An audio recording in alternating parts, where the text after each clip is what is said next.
Successful reign. The empire he ruled from Prague expanded, and his subjects lived in peace and prosperity.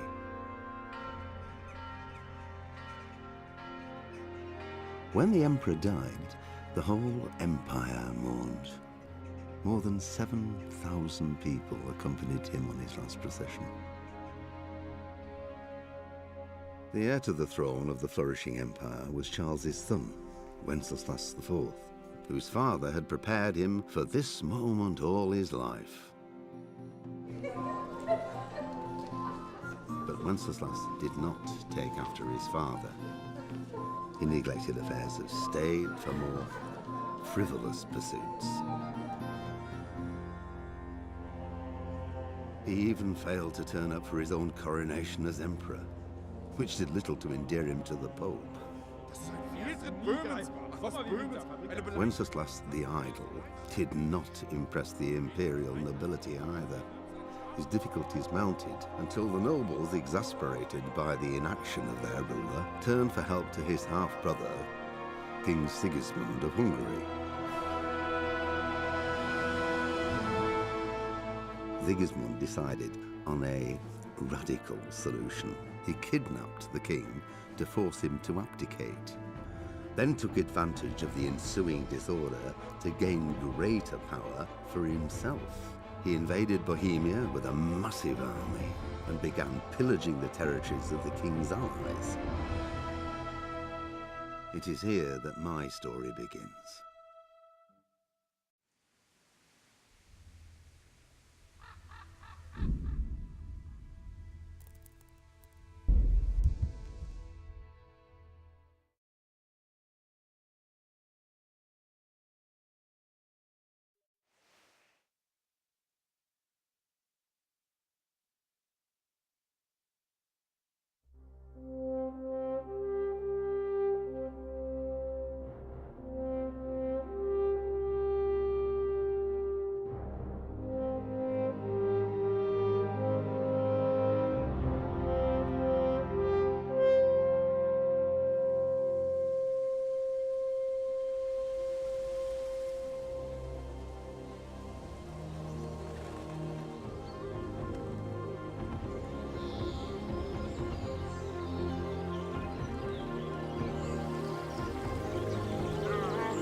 God bless. Same to you.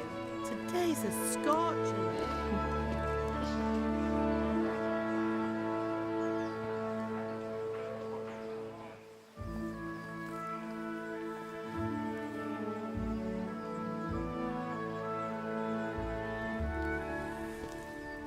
Well, husband, how goes it? Good.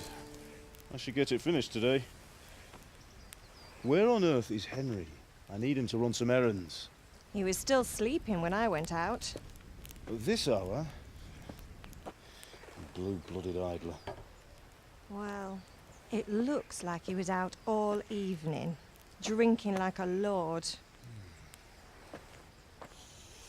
Go and get the lazy bones up then. Quick clout round the ear should do it. Mm-hmm.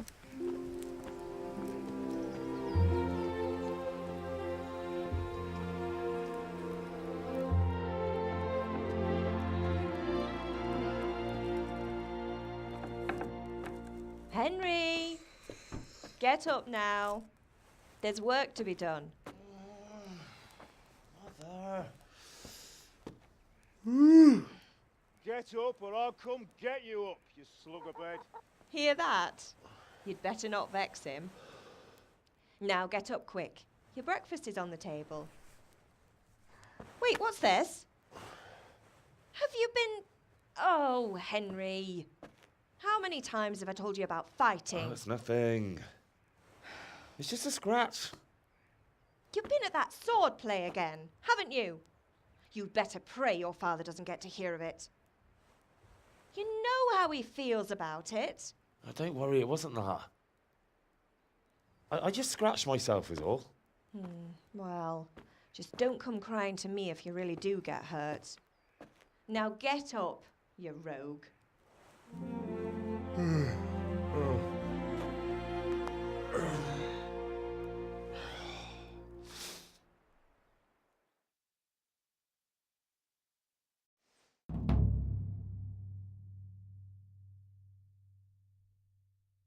A fine state you're in this morning. What on earth did you get up to last night?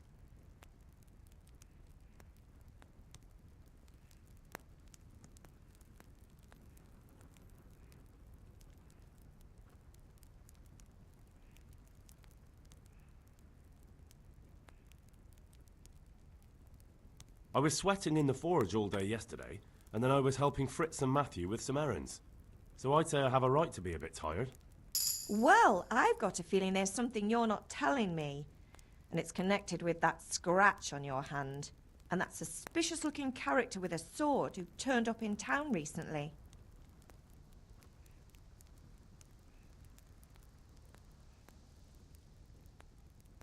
You think he's teaching me sword fighting, don't you? What use would that be to me? Here. I'm not lying to you, Ma. All right, then, if you say so. I don't mean to pry, but you know your father takes a dim view of such things.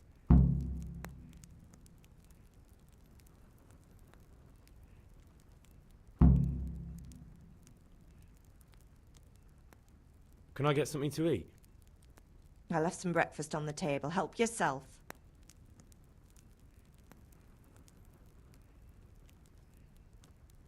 Did Matthew and Fritz come looking for me? No, I haven't seen them this morning. They shouldn't be hard to find.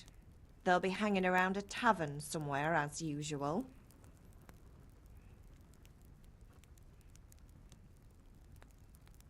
That's unfair. Really? So where were you until the small hours last night? I was with Bianca, of course. You mean at Bianca's tavern? And who was there with you?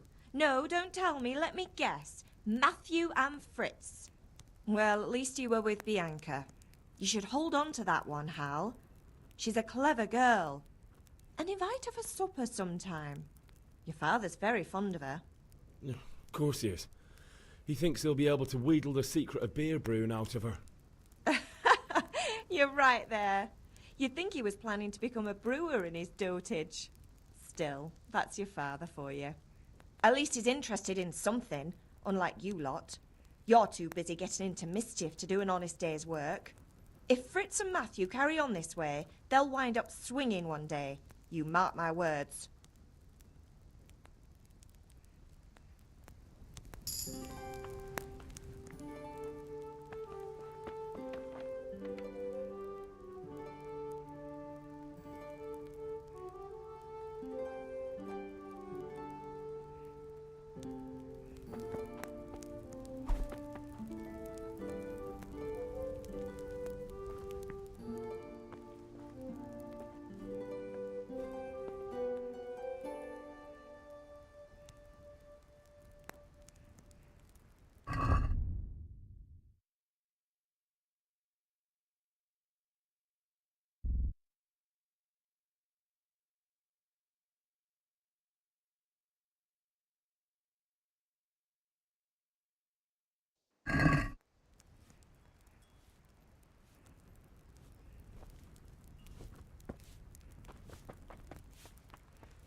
Come here, I need your help.